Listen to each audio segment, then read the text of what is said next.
Okay, welcome to Prospect IS. We will start with our first class on ancient India. First, I should give you a framework of what we are going to discuss today. We will be discussing ancient India particularly, and we will be starting with one topic of ancient India and would be covering basically the entire framework of the ancient India. We will talk about, the topics. Almost there are 10 topics which are covered in ancient Indian history, and then we will start with our discussion over Stone Age, and we will start with Paleolithic period. So before that, I want to give you a framework.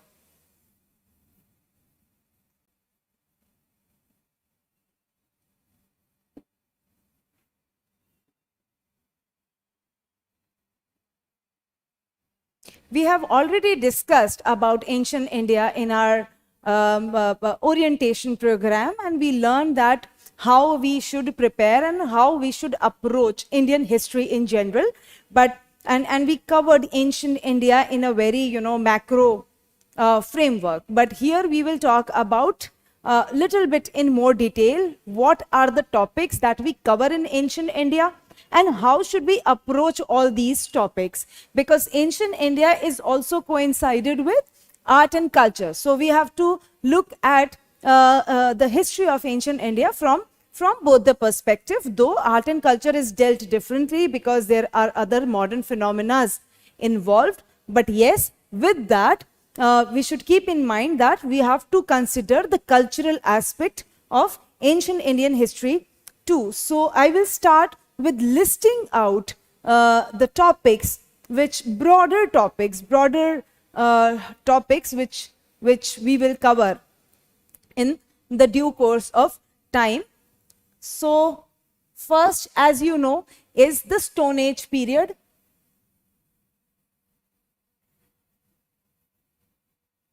In Stone Age period, we have three sections.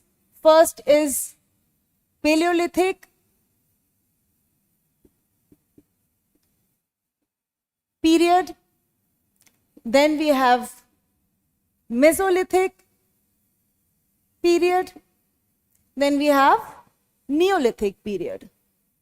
Here we trace the journey of human evolution from the very early human being to the developed society in a way when human beings started with the discoveries, important discoveries which led to sedentary lifestyle at the end. So this is the first period. We will talk about what is significant for our examination point of view and what is not. So first we will list the topic which are there. Second topic that we cover is that is part of our syllabus after Stone Age period is the Harappan civilization.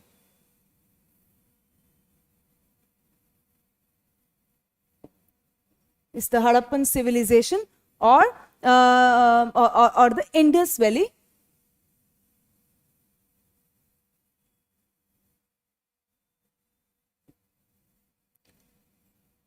civilization. Today, after discussing the larger framework of the time period or the ancient Indian history, we would be covering largely these two topics, the entire topic of Stone Age and then a part of Harappan civilization or Indus Valley civilization. After Harappan civilization, we see advent of Aryans, or you can say early or Rig Vedic age. I can write early Vedic age. And then here you have, this Chalcolithic period too, along with there is intersection between the decline of Harappan civilization and the development of Chalcolithic cultures in and around India. Then you have Harappan of Aryans, early Vedic period. Then you have entire, you can say the Vedic period, which covers early and the later Vedic period. After that, after Vedic period, we have Janpadas. Janpadas and Mahajanpadas, where we see beginning of statecraft in Indian history. Janpadas and Mahajanpadas is coincided with the developments of cities in Indian history, in ancient Indian history. So it is the 6th century BC time, which is very significant for socio-political and economic development. In this time period only we have this Buddhism, the rise of Buddhism and Jainism. So we have these two philosophies emerging in this time period. With that, we have, after this we can say that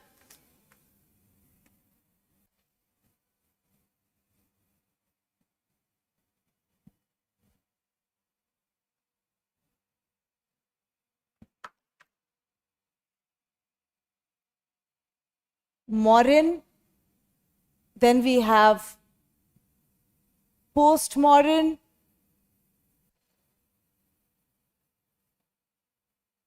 after postmodern we have Gupta and post-Gupta period. After this period we have basically, after Guptas, after post-Gupta period, we have regional confederacies. We see after the decline of Gupta period, as we know, as you must have read about it, if you are covering or if you are doing self-study, you would know that the Gupta period was the period of feudal kind of settlements in this time, and the post-Gupta period led to formation of smaller regional confederacies. So it was in this time, the last topic that we cover in the ancient Indian history is the regional confederacies or powers. So what is important for our consideration and what is not? First, we discussed about, first topic that I said was the Stone Age period.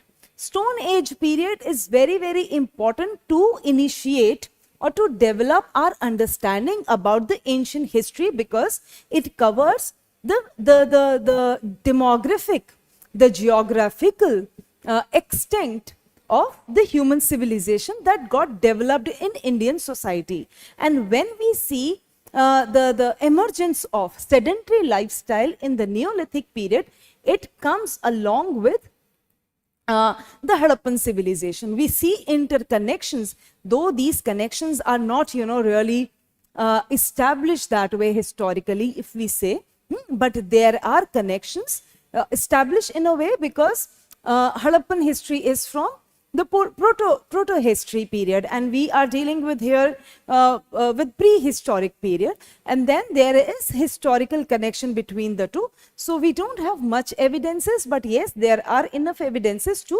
at least connect these two time phases, these two phases of ancient Indian history. So we have Harappan civilization. Harappan civilization declines.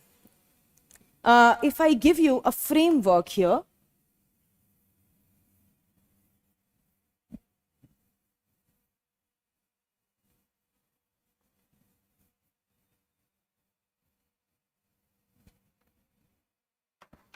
the Stone Age from 5 lakh BC, Paleolithic period, starts from 5 lakh BC, and the Neolithic, we will talk about it in detail when we will deal with the topic in particular, but Neolithic period ends by 2500 BC. 2500 BC is the time period of Harappan civilization or Indus Valley civilization. From this time period, 2500 BC to almost you can say 1500 or you can say 1800 BC is the Harappan civilization. Then from 1800 to 1500 BC is the time period of Chalcolithic cultures in western and the northwestern parts of India. Okay, so this is the Chalcolithic culture, and after this we see emergence of Vedic period. We see advent of Aryans from 1500. So the early Vedic period or the Rig Vedic period is from 1500 BC to 1000 BC is the early period. And then from 1000 BC, I don't know if it is visible, sorry, I can write here, from 1000 BC to 600 BC is the later Vedic period. And what develops in 600 BC is the Janpadas and the Mahajanpadas, and the 6th century BC development of the cities or the Nagaras, and the development of philosophical traits in India. After that we see, after Janpadas, there is a development of Mahajanpadas, and then from Mahajanpadas to Mauryan, Gupta and the post-Gupta empire and the regional powers. So what is important for our consideration in a way? So this is a kind of a very rough timeline that I have given to you, a very broad timeline that I have given to you, and how this timeline is interconnected in a way. So when I say interconnection, this interconnection doesn't mean that one period, just started after another period and the periods were, really linked with each other. That's not the case. In history, you would realize that there are various fractures within the transition period. The transition from one time period, from one phase of history to another is complicated. It's not a very simplified kind of process, but yes, when we learn about history, when we deal with history in a broader framework, we can create a timeline where we see transitions happening. So this is the broader timeline, that from 5 lakh BC we see emergence of, or the beginning of, Paleolithic period in India. Then the end of Neolithic period is considered 2500 BC. 2500 BC to 1800 BC. By 1800 BC we see the Harappan civilization completely declined. We do not find any kind of remains, any kind of active remains of Harappan civilization or the Indus Valley civilization in the concerned continent. So from 1800 to 1500, when the civilization declined, it doesn't mean that the population which was living there, completely vanished somewhere. It never happens. It doesn't happen at all that way. There are, when we will talk about Harappan civilization, we will learn that there are various theories on the decline of Harappa, or on the decline of the entire civilization of Indus Valley. But it doesn't mean that when the civilization declined, the entire population vanished or they were all dead. No person from this civilization was still living or alive. It doesn't mean that. What does decline of a civilization mean?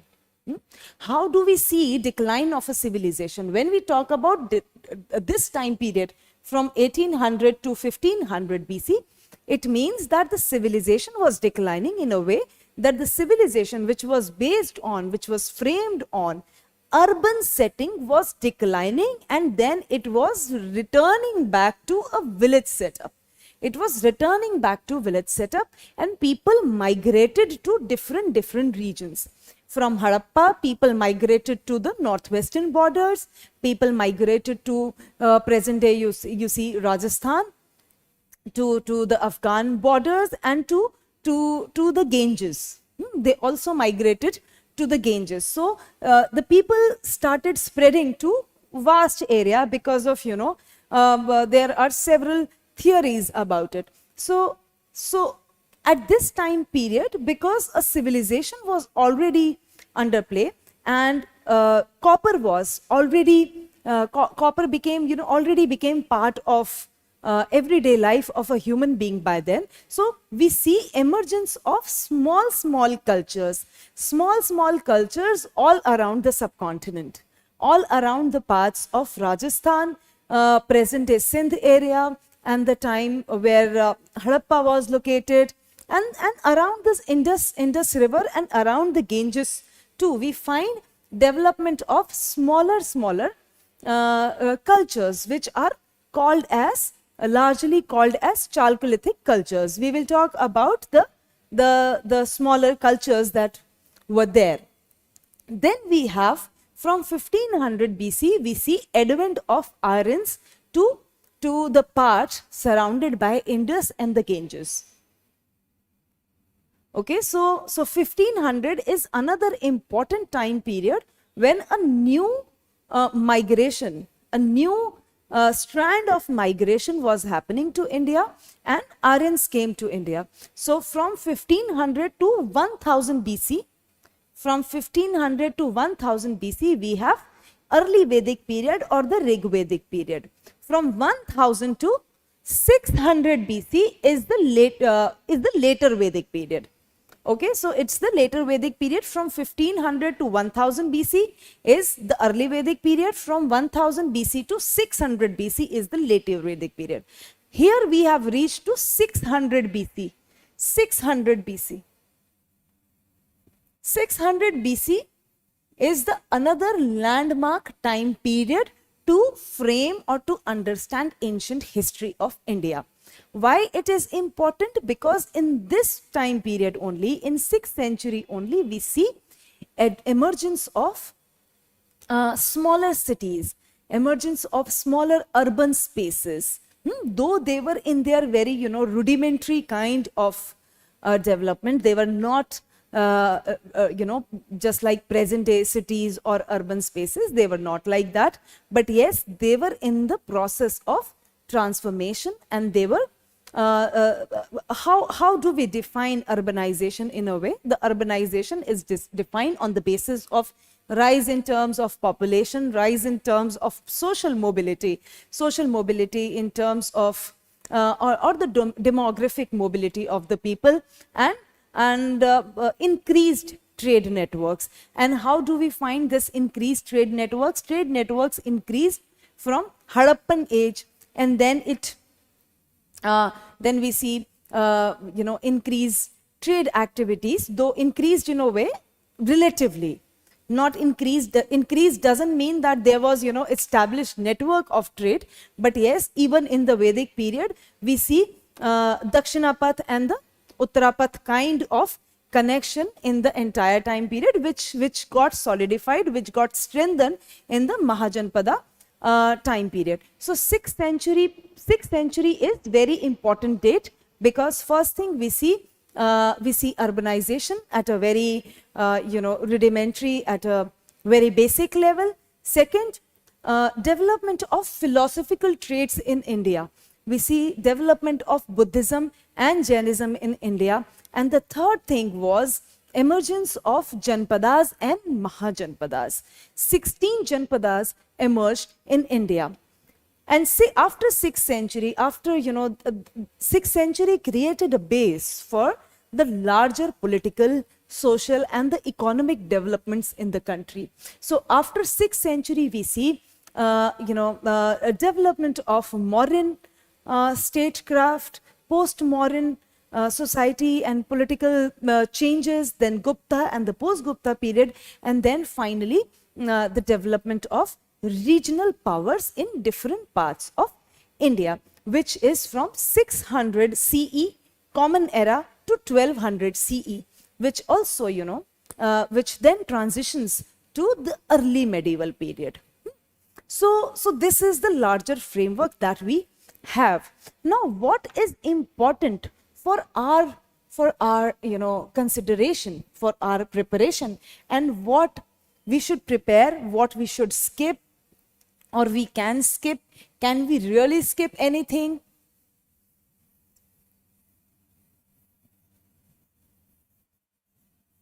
So as far as the question of Stone Age is concerned, the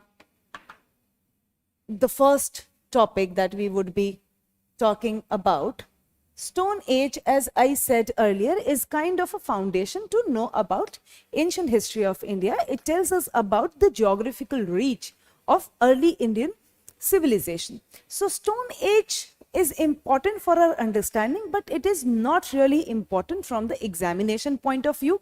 If we look at the trend, if we do a trend analysis, then we don't find much question being asked from this period.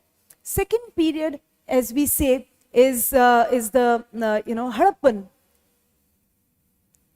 civilization. It is important. It is important from historical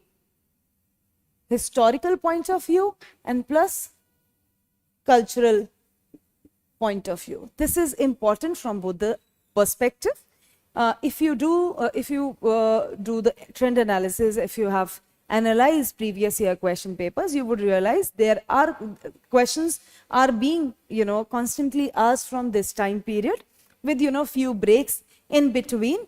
Questions are, this is a potential topic which we should cover, and sometimes the questions asked from this period are conjoined with, are jointly asked with Vedic period or some other preceding period or Chalcolithic period. So but Harappan civilization is very, very important from examination point of view. After that we have Vedic period.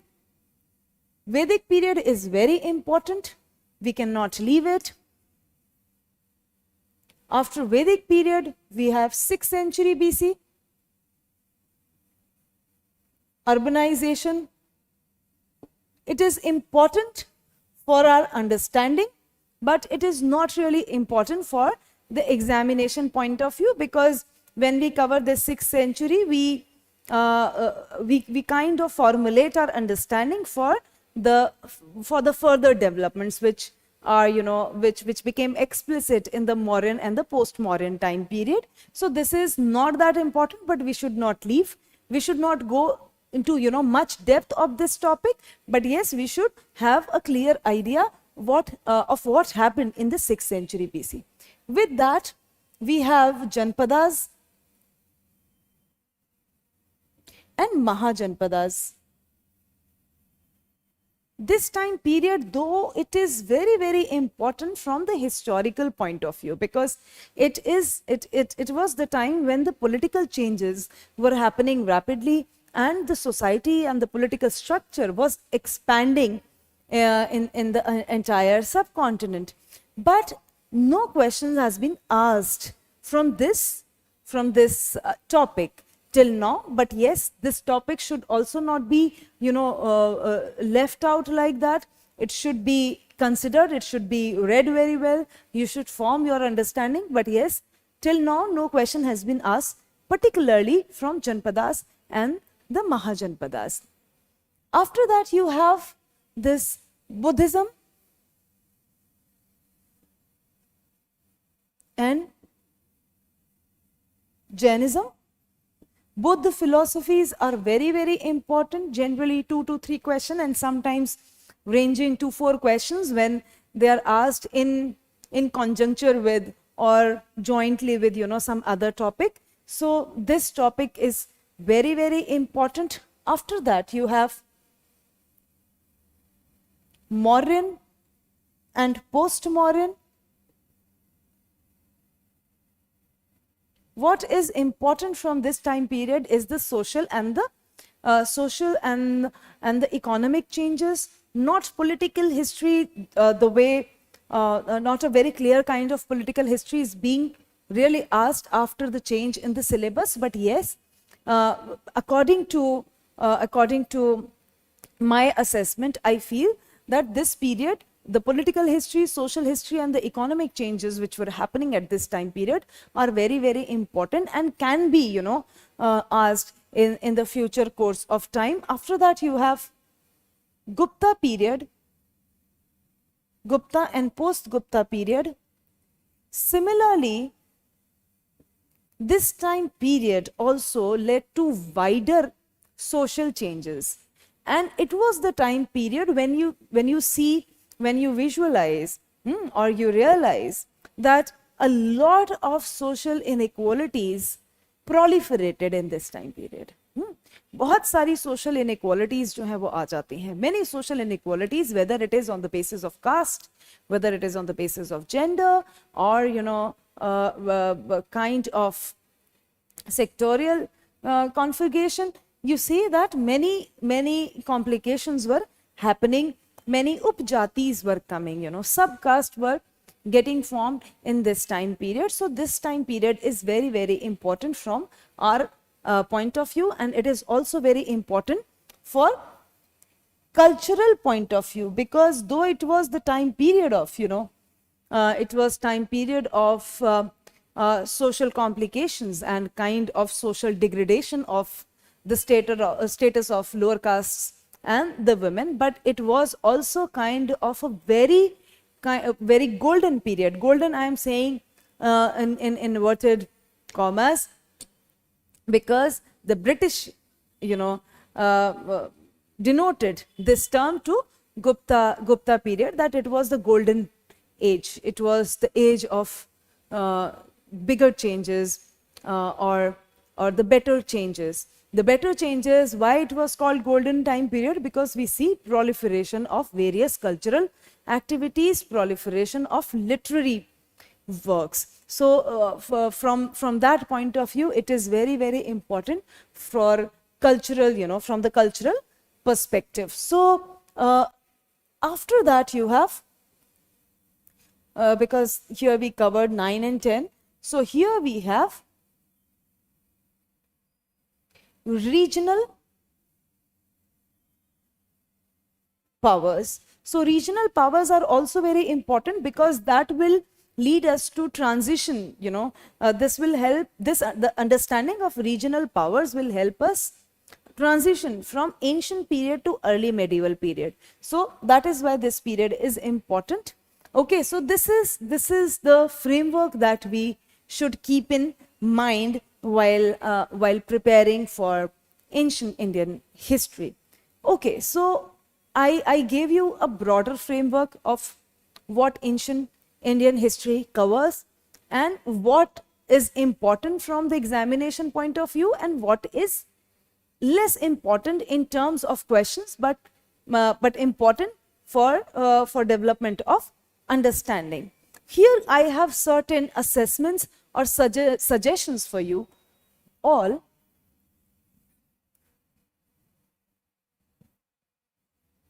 The suggestions that I am giving, I am reiterating almost, the suggestions I made in the orientation program in a way. What UPSC direct us is not the trend analysis. UPSC direct us to this syllabus. And we should not depend upon,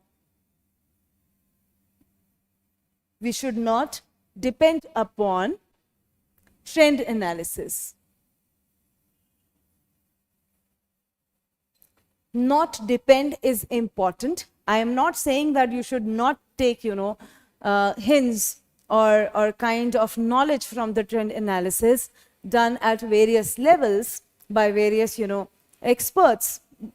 There are many experts sitting on the YouTube and they do different kind of trend analysis all the time. So you can do that, you can listen to them, but keep in mind that UPSC is not directing you to do that.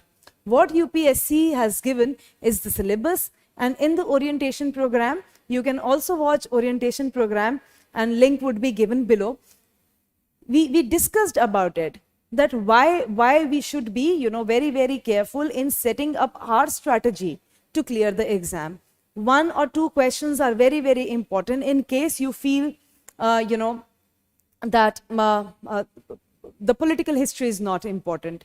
In 2020 exam, you would find that a question directly from the political history of India, from the regional power sections of ancient India, a question directly was asked from there. And those who could, you know, prepare, those who prepared for ancient history seriously, they could attempt that question, and others were kind of shocked because that question kind of broke a trend which was being followed from 3 to 4 decades. So any change can come, but if you are, you know, complete, if you are covering your entire syllabus, you don't have to bother about it, you don't have to worry about it. And why I am saying that?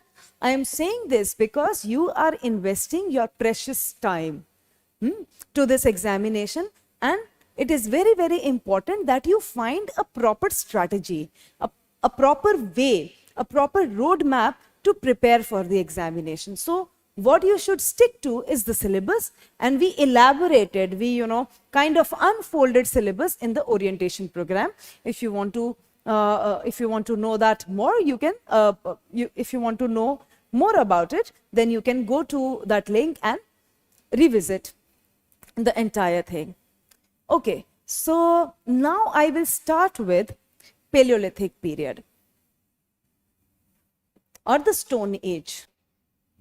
Do you know why this period, why the beginning of human evolution is called Stone Age? Why that time period is called Stone Age? Any idea about it?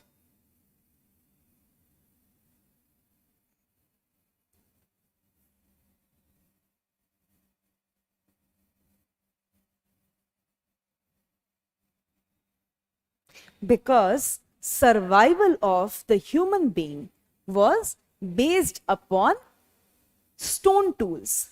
Stone tools were central in the existence and survival of a human being.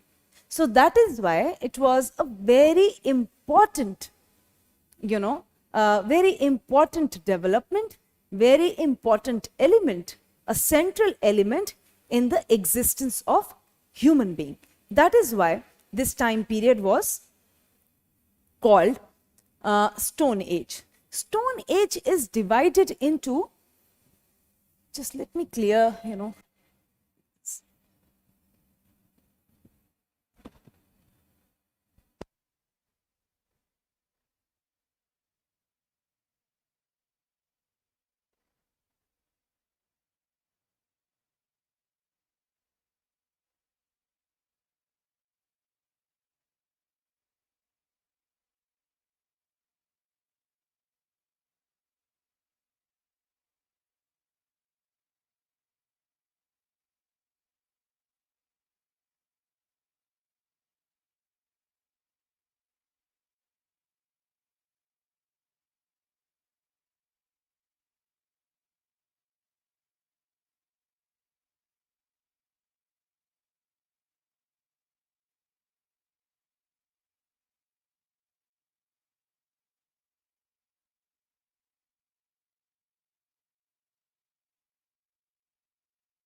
Okay, so we will start with Stone Age. Stone Age is divided into 3 broader groups, and these groups, these sections are made on the basis of human development, or to denote, to signify, human development or human evolution. So first is the Paleolithic period.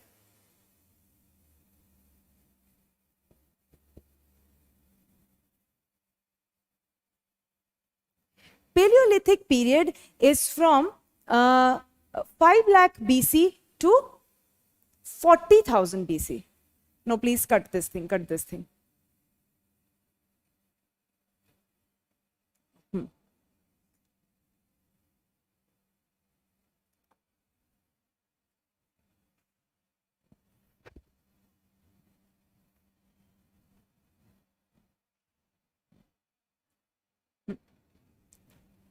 Stone Age is divided into 3 sections. First is Paleolithic. Paleolithic period is from 5 lakh BC to 10,000 BC.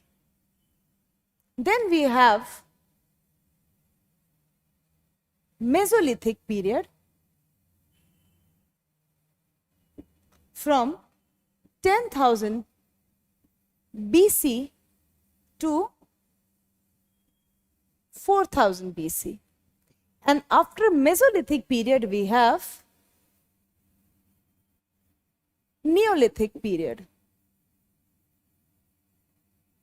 which is from 4,000 BC to 2500 BC. This is the broader framework.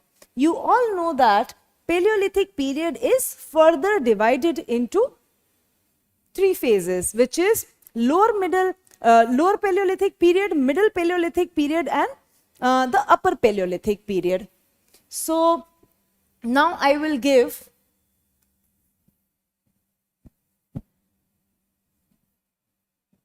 structure of Paleolithic period.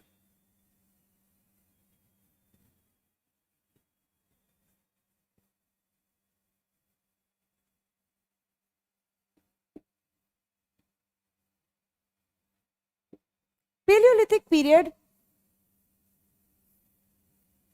is in a sequence, because the development, the evolution was happening from the lower stage to middle stage and then to the upper stage. So the lower Paleolithic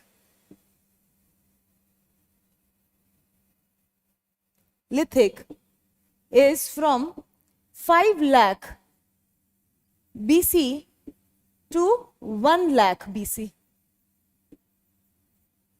Then we have middle Paleolithic period, which is from 1 lakh BC to 40,000 BC. And then we have upper Paleolithic period, which is from 40,000 to 10,000 BC. From 40,000 BC to 10,000 BC, and after upper Paleolithic period we see beginning of the Mesolithic period. What we need to formulate our understanding of this period, how we should understand this period, so that we have a clarity of the sequence of historical phases which started from Stone Age period. As I said that we don't need to delve too much into this topic, but yes, it is very, very important to lay the foundation of our basic understanding. So how do we understand any topic, per se, not just Stone Age? We will start with the application of that framework from the Stone Age itself, is to cover any topic in its entirety. This theme I discussed in the orientation program as well, but since this is your first class, I think I should reiterate some of the facts which are very, very important to be there, to become part of our method of learning. So how do we read any topic? And the framework we will apply here is kind of how to study any topic. is we should look at society, we should look at political developments, we should look at economic shifts or economic perspective, and we should also take into account the cultural perspective. So since Stone Age, and specifically the Paleolithic age, was a very formative time period of human evolution, so we may not have, a very large framework of political developments or social developments, but yes, whatever was changing in this time period should be known and should be considered. Because as I said before also, when we were beginning with our topic of discussion, that stone formed the central phenomena or the central element upon which this entire phase was dependent. So we should talk about Stone Age, around which the subsistence and existence of the early humans was depending upon.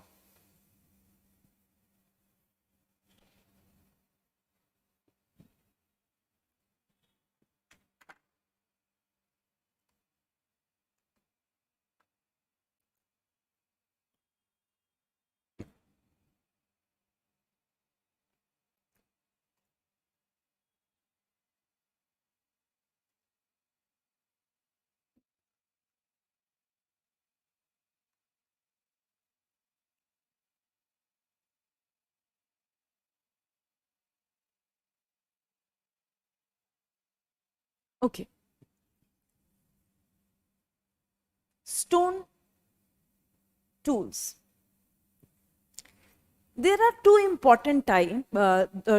important points that we should keep in mind while we discuss or understand stone tools. First thing is that it is important key to understand the lives of prehistoric humans. The evidence that formulates, or the analysis, which covers the historical analysis, which covers the source of, creating a journey of or understanding the journey of human history, it is very, very important that the stone tools are properly, यार cut गलत हो गया formation ही पूरा. Okay, so stone tools are an important key to understand the lives of prehistoric humans. It is therefore very, very important to understand the meaning of terms used by prehistoric, scholars or the people who analyze the time period or the journey of the evolution of early human beings for our understanding. So one thing is how the tools of this time period are formulated.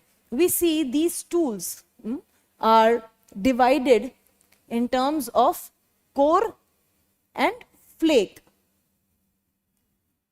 Why I am telling you that this is a very kind of basic understanding about the stone tool, which can be applied to other time periods like Mesolithic and the Neolithic time period. If there is any stone, if it is broken into pieces to create the tool, the bigger piece is called the core and the smaller piece is called the flake.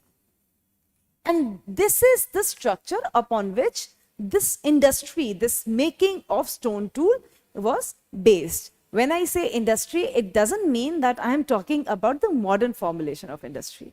Industry, here I mean that just making of stone tools in a good number.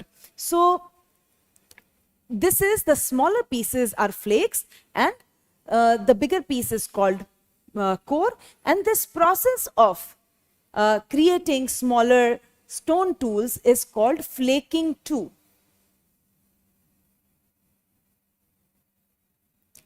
Okay, so after that, what kind of tools do we find in this time period? We have three kinds of tools.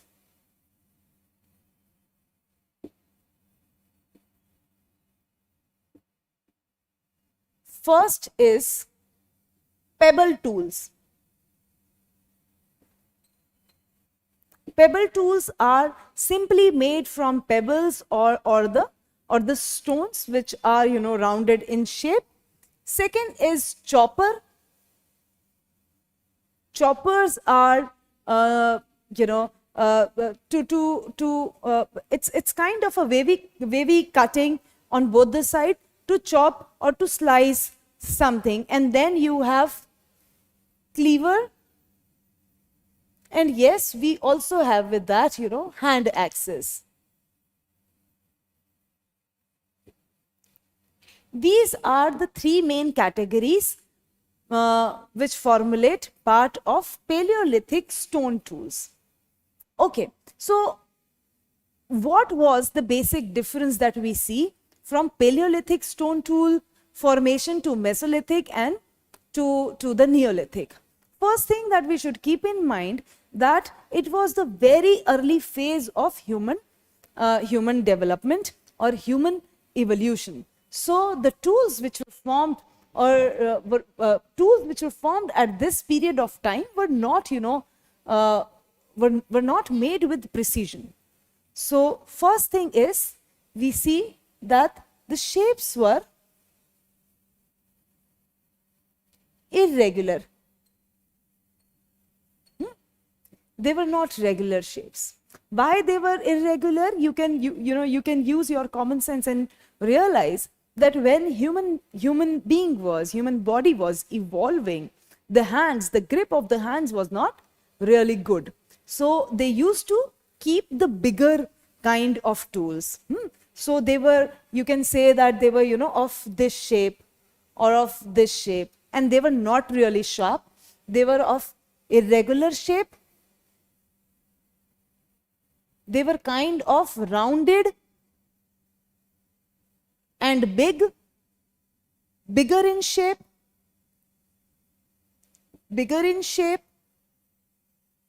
and third thing, not very sharp. Tools that we see, tools that we find of this time period, of the Paleolithic time period, covering all the three, lower, middle and upper Paleolithic time period, these three characteristics are very common. Then if we move to, if we move to Mesolithic phase, we see slight changes in the characteristics of the tools made.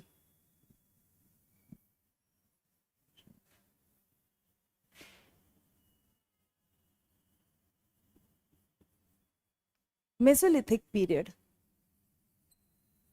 And just to give you, an idea of the social evolution at this time period, in Paleolithic, we see the economy was largely based on, or the subsistence was largely based on hunting and gathering.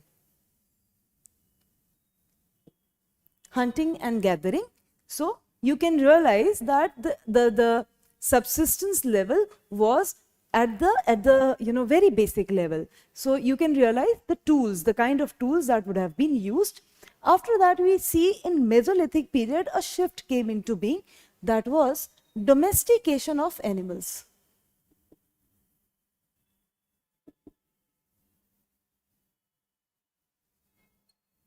Though we see the higher kind of utilization in the Neolithic period, but in Mesolithic period, domestication of animals already started. Here we see the characteristics of tools were regularity in their shape,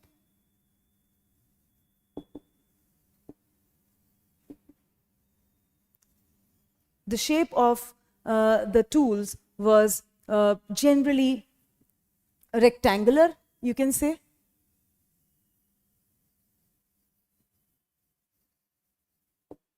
Rectangular meaning something like this, something like this. First thing, regularity in terms of shape, and then second, more sharpened. The tools were becoming sharp. They started using sharp tools, and after that, size of the tools grew smaller. They started using smaller tools. What does that signify? It signifies that the grip of the hand was also evolving. Now they could hold the smaller tools too, and the precision in terms of making the stone tools was also coming into being. So this was kind of a very gradual change. That is why you see Paleolithic period into 3 phases. After that you have Mesolithic period, and in that we have domestication of animals, regularity in the shape of the tools.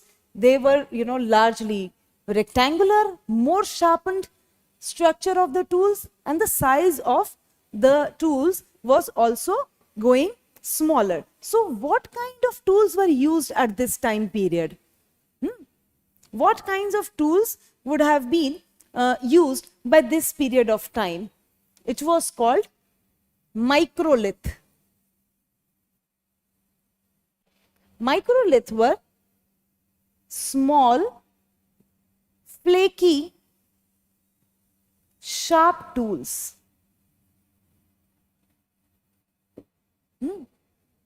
And there was one more characteristic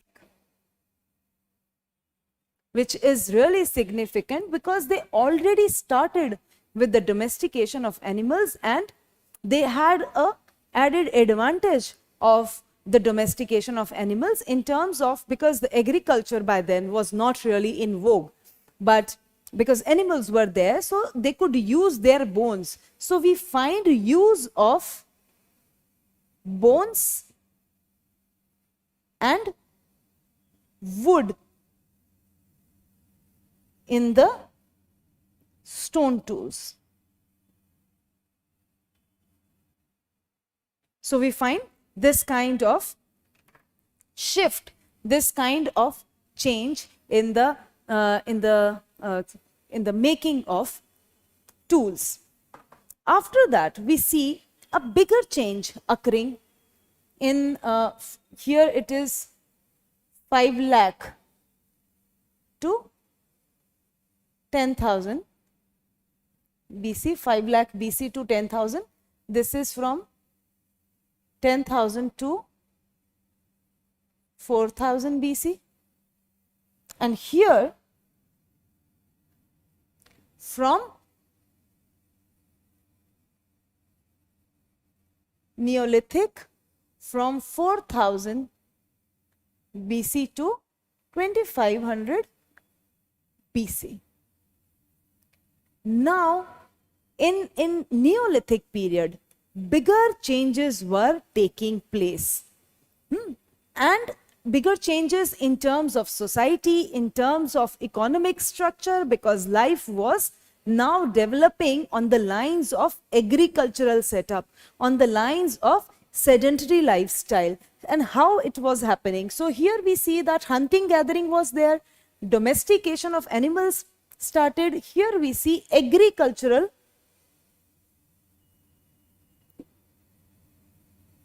activities began by this time period, and we see beginning of sedentary lifestyle. Beginning of sedentary lifestyle. These two phenomenon completely revolutionized the way early humans were living and the way they were evolving, the way they were forming their living habitats. Okay, so what led to this kind of change? Already domestication was, started in Mesolithic period, and a better kind of tool industry was also configured. We see here the kind of tools we find is more sharp, more sharpened, smaller even, smaller from, the microlith tools which were there in the Mesolithic time period, and polished tools. They started polishing their tools, which gave them more advantage over doing harvesting work or killing animals and using other kinds of thing. You realize that we see mortar and pestle also. We see mortar and pestle also used at this time period to grind the grain. I hope it is visible. To grind the, I think, yes, to grind the grain. I should write it here, I guess.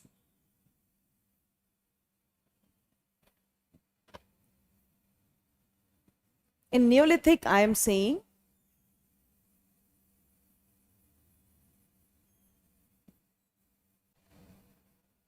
agriculture,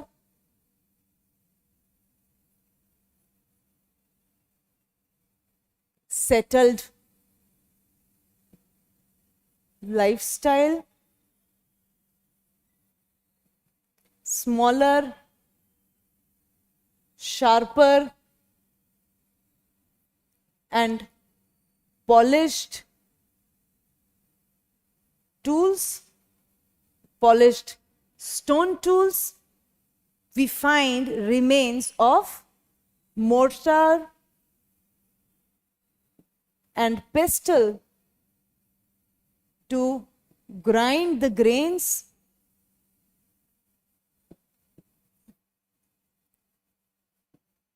and domestication of animals,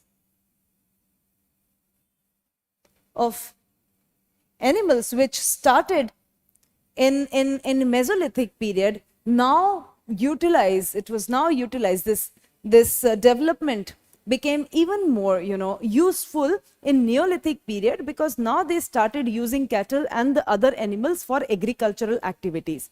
So what would have led to the what would have changed this much in the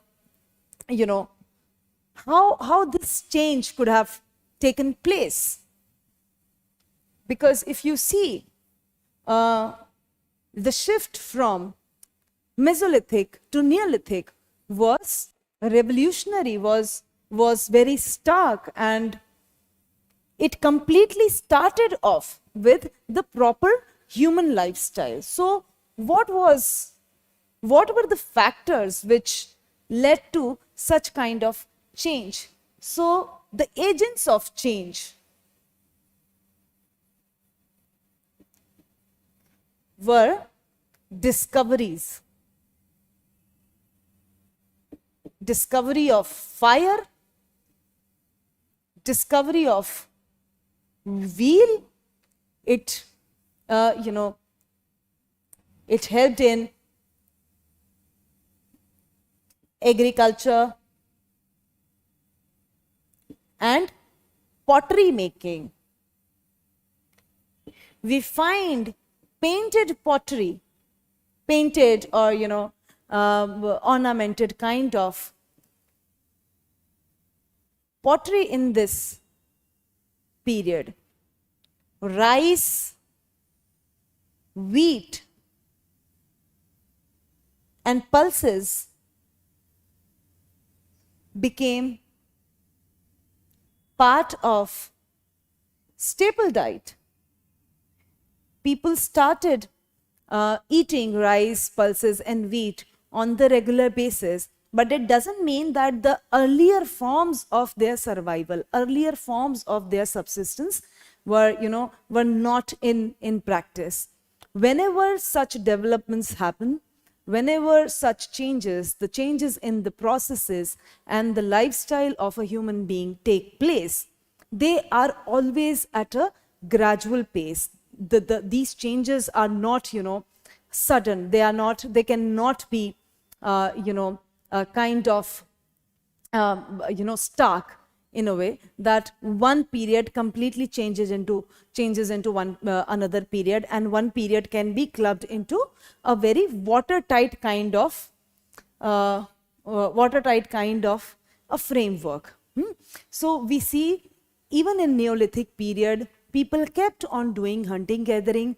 People kept on surviving just on the basis of domestication of animal, but still a good number of people, a large number of people also started doing agriculture, and they were now getting settled into one place. One more significant factor which completely changed the way early human you know uh, created their own settlement in the various areas of India and the world was the climatic change. Can say climatic changes. From this 4000 BC to 2500 BC, we see various climatic changes were also happening all around the world.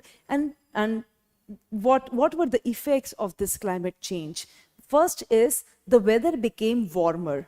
The weather was now more warm, so it led to creation of grassland all over the parts of world and India where they had water bodies. Around the water bodies, we see creation of or the extension of grasslands. Second thing, it also led to multiplication of animals or animal stock available, which eased out the process of survival or existence for the early human beings. And the life of the early human became even more settled, even more rested on the ground, in a way that the fodder was easily available, the animal stock was easily available. Already certain discoveries had taken place which revolutionized the way agriculture was done. So it completely accelerated the evolution of human being in terms of social development and in terms of the lifestyle of the human beings in Neolithic period.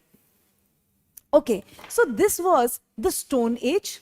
Now we will be moving to Harappan Age.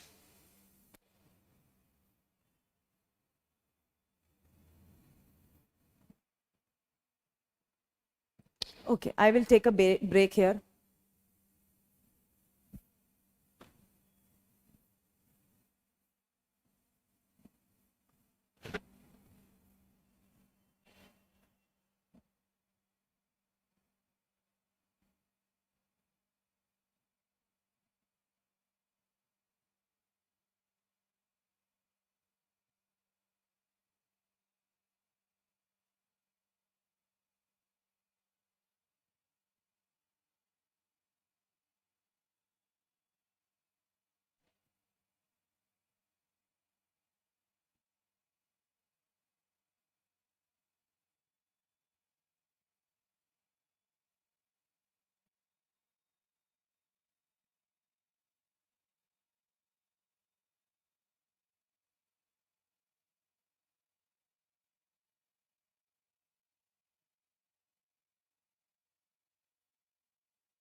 Okay, so now we will start with Harappan civilization or Indus Valley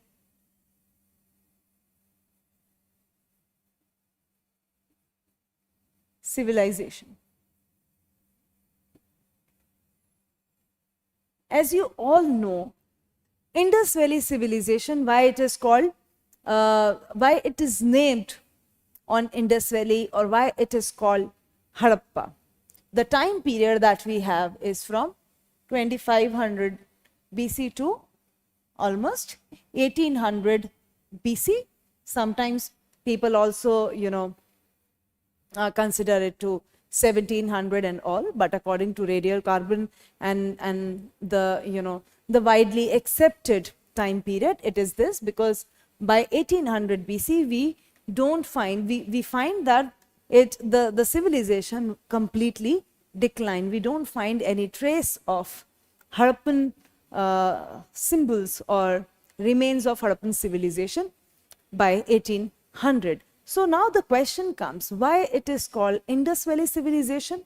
It is very, very simple. If you would look at the map, you would realize that a good number of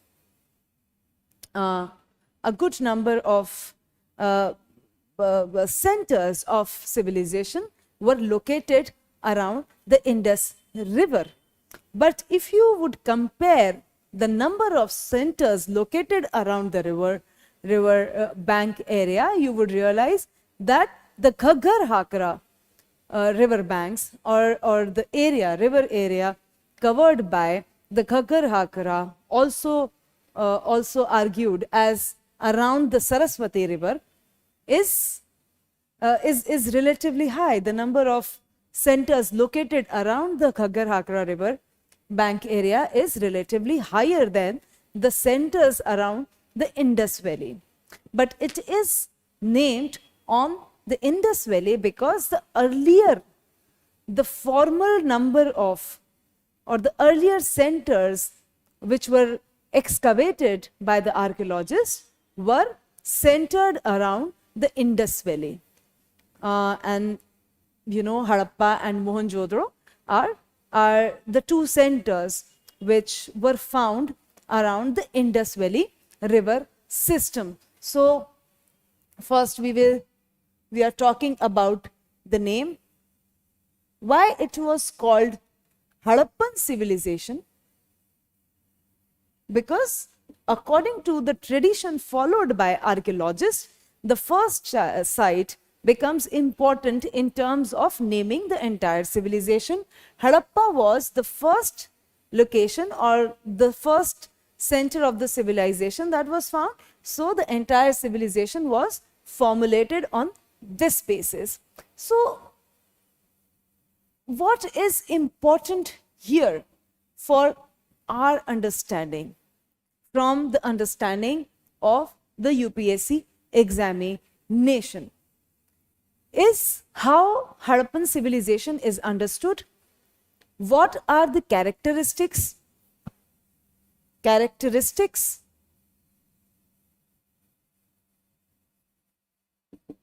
of the civilization? Centers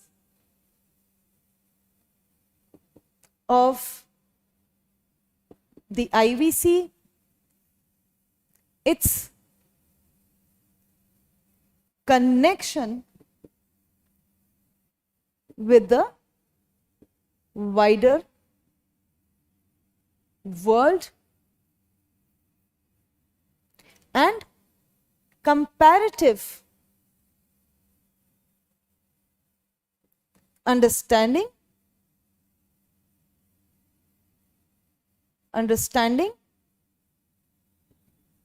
with cultures formed around the similar time period or after Harappan civilization. So how we distinguish Harappa with other time period? Okay, so on the basis of name, if we look at the name, there are 2-3 criteria on which the names are debated. First thing is, as you know, that it is named on the basis of the Indus River system, because the earlier centers excavated were located around the Indus River system. Second, because of, as per the archaeological tradition of naming the civilization was based on first excavation, and Harappa was the first center that was excavated.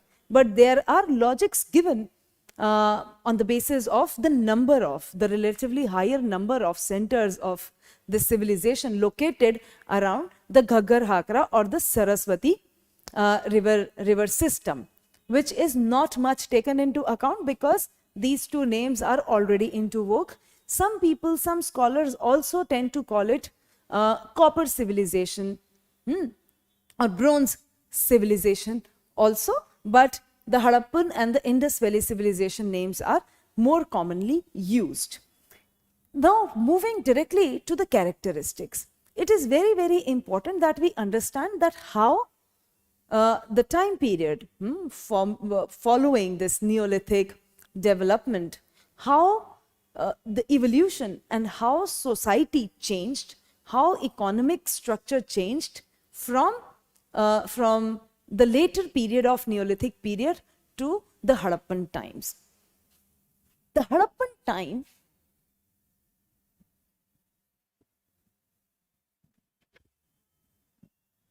is called to be the first urban phase of human history in ancient India. The first urban revolution occurred during Harappan period.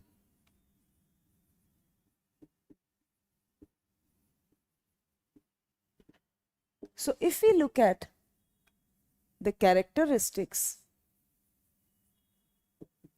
scholars like Gordon Child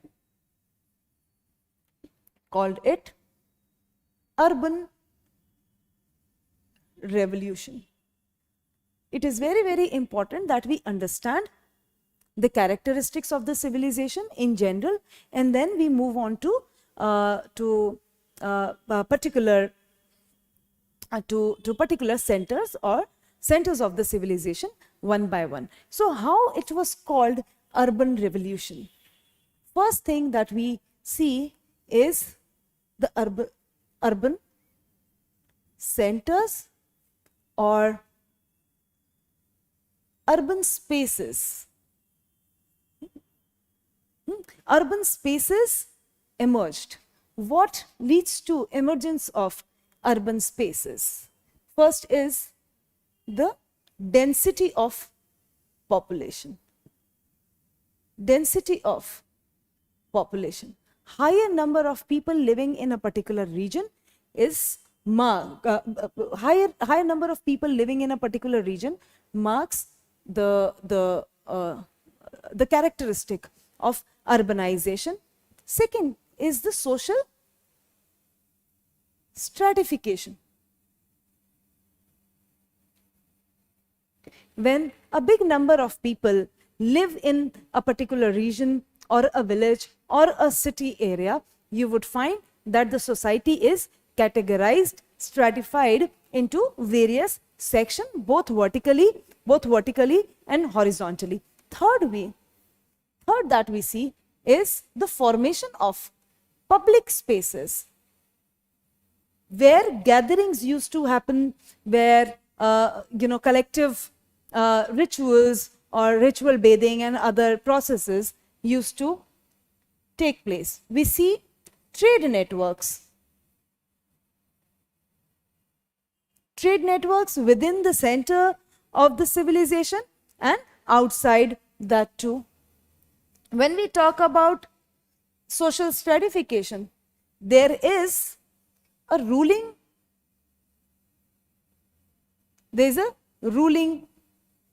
section, those who govern the entire area, and when they govern, there is another phenomena attached to it. to this, development is the taxation. We see that people used to pay grains or in kind they used to pay taxes to the ruling section of the society.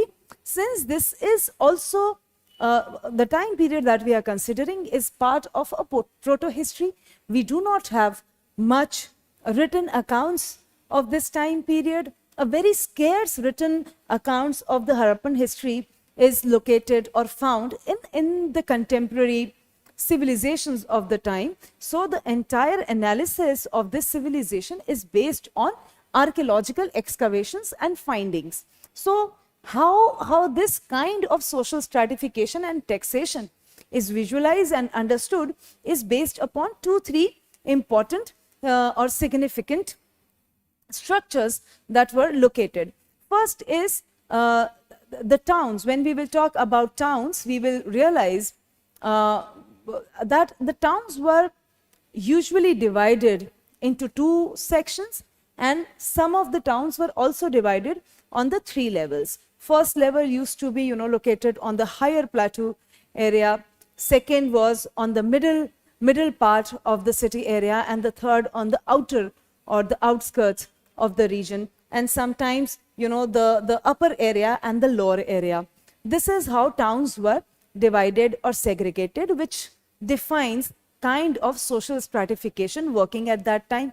We also find scholars also have located big granaries, and those granaries were full of grains. So the grain used to be that the number of grain or the amount of grain, the amount of grain which were filled or for which that granary was built or granaries were built was for the purpose of taxation, because they were located on the upper area of the town. So this is there. After that, where you see a good density of the population in the center, a social stratification in the habitation of the town, and a proper taxation, and as well as trade networks, making of public spaces, you also realize that there were also cultural expression of whatever was happening in terms of society and economy. So cultural and artistic expressions of socio-economic and political changes. And then the last point that we have to consider is a proper geographical boundary of the center, and with that a ruling structure. So the centers were not fused, the boundaries were not fused with the general land mass. We find a clarification, a clear-cut boundaries of the centers, because these centers, certain centers were important regions of trade and the long distance trade specifically. So fortification was also constructed. And you must be thinking that how one can define that the geographical boundaries were also properly located and the centers were bounded by a proper region. How that could have been understood by the archaeologists without any textual kind of sources for the analysis. Here, how archaeologists defined this kind of geographical setup, just for your understanding, I am telling this, is that from the center, when reach of all these factors is calculated, the density of the population, taxation system, social stratification, the kind of houses were built, because if you see on the higher level of the civilization, you would find houses with a number of, a big number of rooms with proper sanitation, with proper construction of the living area, the kitchen spaces or the cooking spaces. But if you come down to the lower part of the city, you would realize that the rooms, the number of rooms became limited, and the kind of construction was not really fancy. So, and the public spaces, you won't find on the outskirts, you won't find construction of public spaces on the outskirts. And the trade networks were also centered around the city center areas.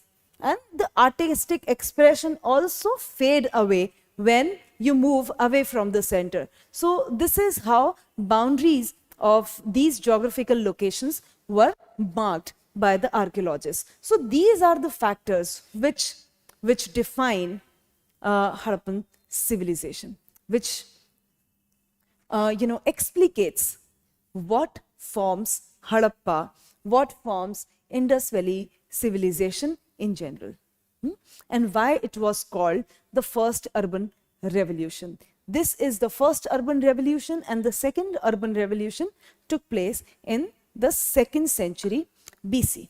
Okay, so this is the characteristic. Okay, now I will also deal with one small question which covers, this part of density and the construction of the Harappan civilization, is the comparison of Harappan civilization with other civilizations, with other contemporary civilization. Because the question that resonates all the time for Harappan civilization or Indus Valley civilization is that from where this civilization came to India.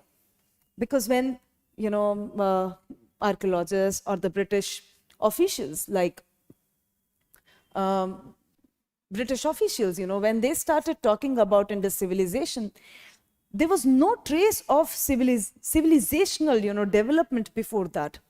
And it was a very big development in the history of India. So there were certain theories which got, promulgated at this time period, that this civilization is not native to India. In fact, this civilization is influenced, or it is kind of derivation from other contemporary civilization. One logic given to answer this question is that this civilization is a derivation from Mesopotamia. But this civilization, this kind of argument doesn't fit well with the characteristics of the Indus Valley civilization. I'm just giving a kind of a clarity, because when we do certain these kinds of comparisons, it helps us in times of remembering the facts. When we can say that yes, this was there and this was not, and it's kind of an interesting fact to know about, that how this civilization was formed. And it would help in keeping in mind the characteristics were there, the kind of characteristics we have talked about. So if you compare Mesopotamia with Harappa, low density of population,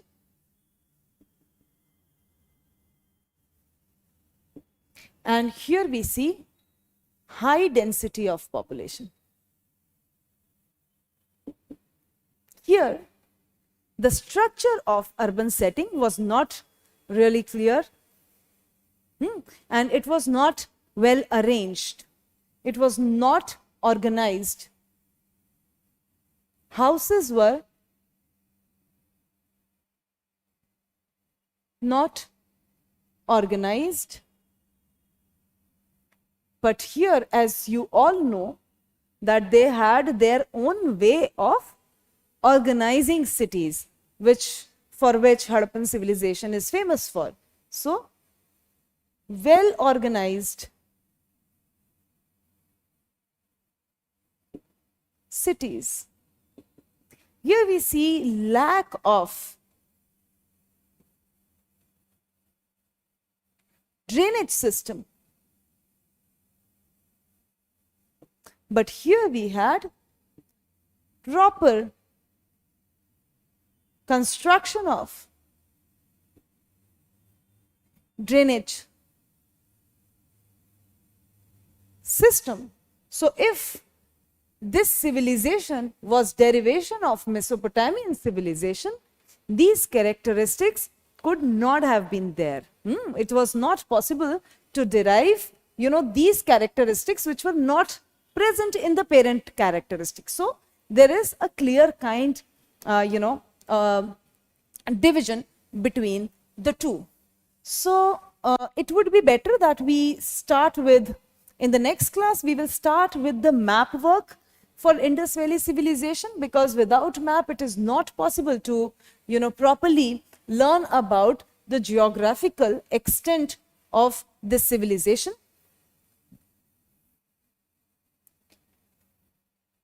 If you take, the general sides of the maps, you would realize that the northernmost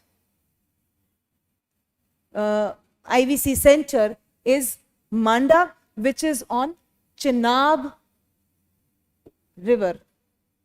It is located on Chenab river. Rivers have played a very significant role from the Stone Age itself. The earlier human settlements in the Stone Age or in the later period formulated around the river systems. So rivers are always, source of new life. So then it is in the east, it is Alamgirpur. Alamgirpur is located on the Hindon river.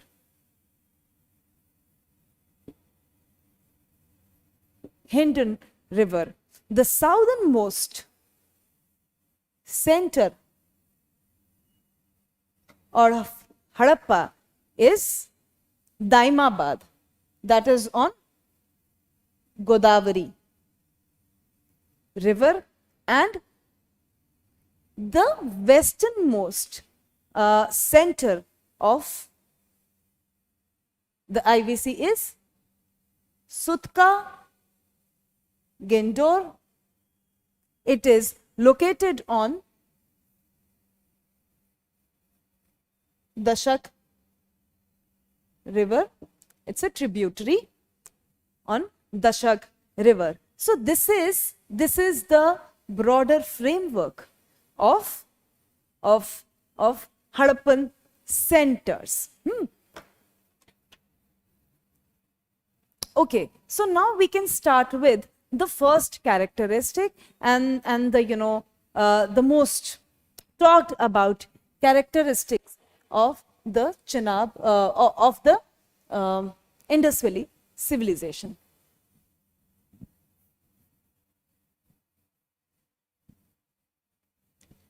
From the exam point of view, what you should know properly and what you should learn about Indus Valley civilization is the characteristics of the civilization in general and the characteristics of every center, and the peculiarities of every center.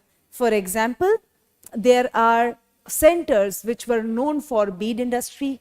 There are centers which were known for, for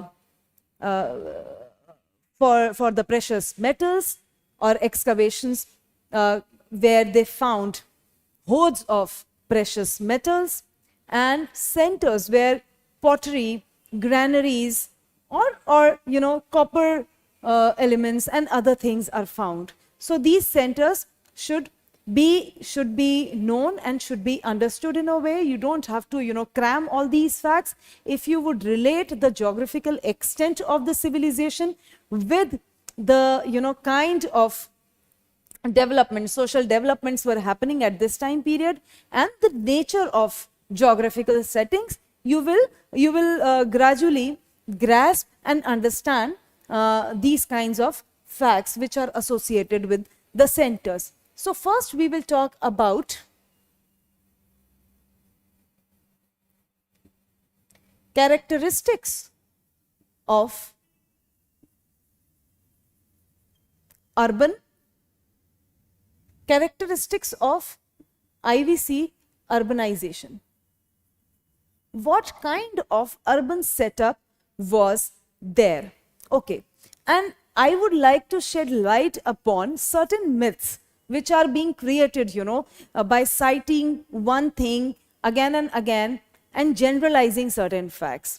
It is called an urban civilization, that is right, that is correct, but it cannot be said, it doesn't mean that the entire civilization was urban.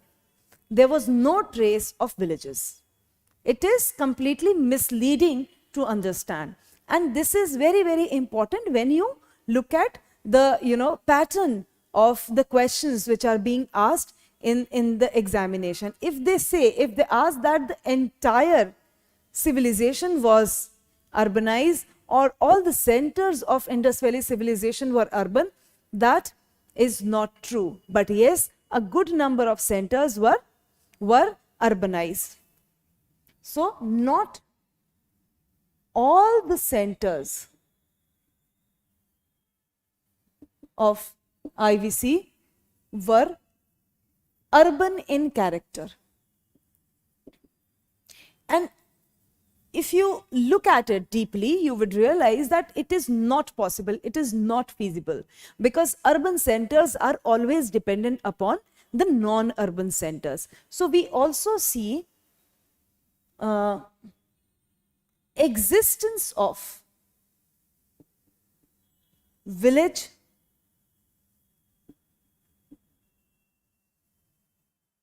societies. We also see existence of village society, where we see exchange of resources and services between urban centers and villages, and from villages to urban center. So this kind of exchange was always there. So no urban center can survive on its own, because it would require a village setting to reciprocate whatever is there, whatever is not available in the urban cities. If you would compare, even the urban setting of India, you would see that not a lot of agriculture happens in the urban cities.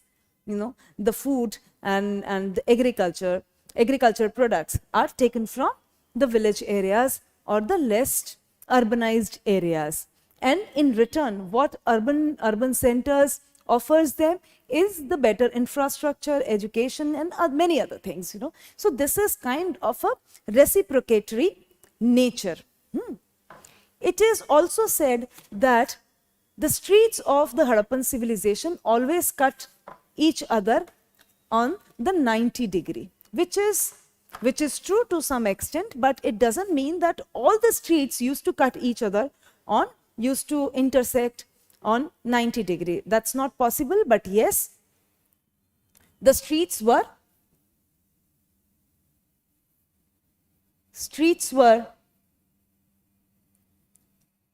organized and usually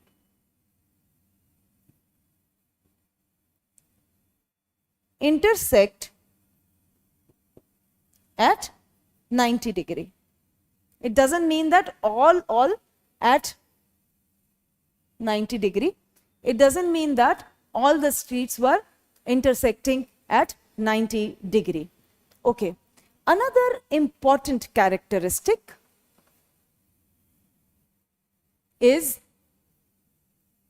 that use of baked bricks.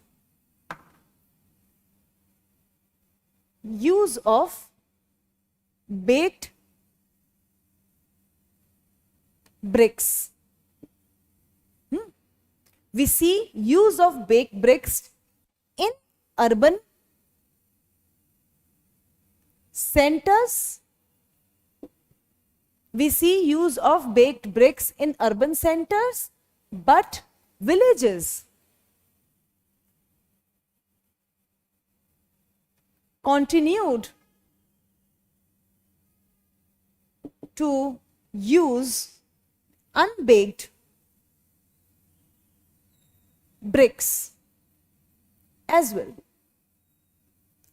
It doesn't mean that all the houses were pakka houses. They also had kacha houses in the village setting. There were certain exceptions as well when it comes to urban setting of the urban centers. For example, the western centers of Indus Valley civilization, specifically the centers of Rangpur, Lothal, we see there were use of stones to make drainage system. Drainage system was made with the use of big, huge stones. All the houses had a veranda or the front yard. All the houses had front yard, and we see there was a clear expression of social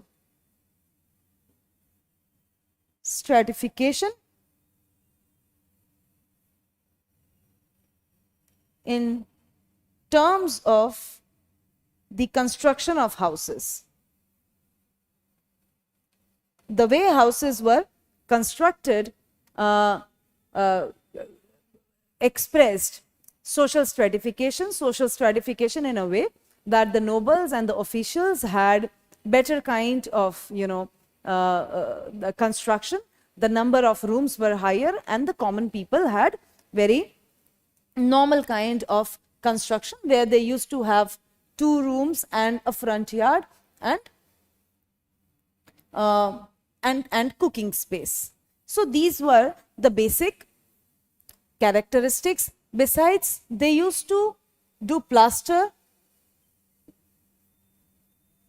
on the floor, which was not, prevalent in that time period. Water drainage system was quite efficient. Then we see fortification of urban centers or cities which were, either on the river front or on the sea front, as well as centers of long distance trade. So fortification is very, very important. I will show you, pictographic representation. You will be given a small, layout where you will find pictographic representation of all these characteristics. Okay, so here we see water resources were cautiously utilized.